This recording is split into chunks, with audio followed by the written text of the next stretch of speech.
ప్రభునందు ప్రియ స్నేహితులారా, నేటి ఉదయకాలపు వాక్య ధ్యానంలోకి మీ అందరికీ ప్రేమపూర్వకమైన ఆహ్వానాన్ని అందిస్తున్నాను. ప్రార్థించుదాం. కృపా కనికరములు గల ప్రభువా, వాక్యం ద్వారా మాట్లాడుతూ మాలో ప్రతి ఒక్కరిని బలపరచమని మా ప్రభు రక్షకుడైన యేసయ్య నామంలో అడిగి వేడుకుంటున్నాం తండ్రి. ఆమెన్. ప్రియమైన వారలారా, నేటి ఉదయకాలము కీర్తనల గ్రంథంలో నుండి 125వ కీర్తనను ధ్యానిస్తూ ఉన్నాం. యెహోవా యందు నమ్మికయుంచువారు నిత్యము కదలక ఉండు సియోను కొండవలే ఉంటారు, సియోను పర్వతం వలె. యెహోవా యందు నమ్మిక ఉంచినటువంటి వారు కదలింపబడనటువంటి స్థితి. దేవుని వాక్యంలో అనేక పర్వతాలను గూర్చినటువంటి ప్రస్తావన మనం చూస్తాం. సియోను కొండ, ఒలివల కొండ, హోరేబు కొండ. పాత నిబంధనలో మనం గమనించినట్లయితే ఇంకా కార్మెలు పర్వతము, ఈ రీతిగా ఎన్నో పర్వతాలు మనకు కనబడతా ఉంటాయి. పర్వతాలు ఎత్తైన స్థలానికి సూచన. వెంటనే దాటలేకుండా అడ్డుగా ఉండేటువంటివి. ప్రయాణానికి అంత అనుకూలమైనది కాదు. మానవ వేగాన్ని నియంత్రిస్తుంది. ఒకమారు నార్త్ ఈస్ట్ ఇండియాకి ప్రయాణించినప్పుడు, నాగాలాండ్, మిజోరాం ప్రాంతాల్లోకి వెళ్ళినప్పుడు కొంత దూరం వెళ్ళడానికి కూడా చాలా సమయం పడతా ఉంది.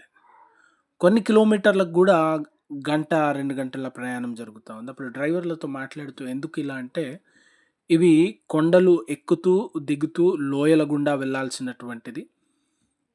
చిన్న దారి, ఎత్తైనటువంటి దారి, ఇరుకు మార్గాలు, చాలా జాగ్రత్తగా వెళ్ళాల్సినటువంటిది. ఎందుకంటే కొంత ఏమరపాటుగా ఉన్న, కొంత అశ్రద్ధగా వాహనాన్ని నడిపిన లోయలో పడిపోయేటువంటి ప్రమాదం, పెద్ద ప్రమాదాలు జరుగుతాయి. ప్రాణాపాయం చాలా ఎక్కువగా ఉంటుంది. చాలా కష్టతరమైనటువంటి మార్గం కనుక నిర్లక్ష్యంగా కానీ, లేదా దురుసుగా కానీ, తొందరపాటుగా కానీ ప్రయాణించడానికి అనుకూలమైన ప్రాంతం కాదు. ఇది చాలా జాగ్రత్తగా చేయవలసినటువంటి ప్రయాణం.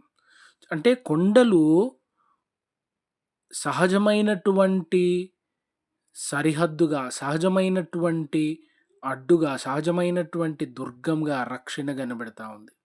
సాధారణమైనటువంటి పర్వతాలు అట్లుంటే మరప్పుడు సియోను కొండ, సియోను పర్వతము అని ఎందుకు ప్రత్యేకించి మాట్లాడినారంటే, యెరూషలేము దేవాలయము సియోను కొండ మీద కట్టబడింది.